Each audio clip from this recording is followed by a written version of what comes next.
தாவீது சொல்றான் பாருங்க, கர்த்தரை நான் எக்காலத்திலும் ஸ்தோத்திரிப்பேன், அவர் துதி எப்போதும் என் வாயில் இருக்கும். எந்த நேரமும் துதிக்கு எனக்கு பஞ்சமே கிடையாது, ஆராதனைக்கு எனக்கு பஞ்சமே இல்லை. பாட சொன்னா பாடுவேன், எப்ப வேணாலும் நான் ஆண்டவரை பாடுவேன், எப்ப வேண்டுமானாலும் என் ஆண்டவரை துதிப்பேன். அப்படிப்பட்ட மனநிலை உள்ளவனால மட்டும்தான் கோலியாத்தை எந்த பிராக்டிஸும் இல்லாம முறியடிக்க முடிந்தது. எத்தனை பேர் கவனிக்கிறீங்க என்னைய?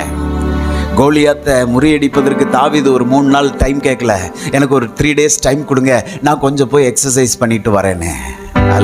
சத்ருவை பார்த்த உடனே மேற்கொள்ள எழுந்து புறப்படுகிறான். எனக்கு பிரியமான தேவனுடைய பிள்ளையே, கர்த்தரை எந்த நேரமும் நீங்க ஆராதிக்கிறவர்களா இருப்பீர்கள் என்றால் சத்ருவை எந்த நேரமும் உங்களால் எதிர்க்க முடியும், சத்ருவை எந்த நேரமும் உங்களால் மேற்கொள்ள முடியும். ஆமென்.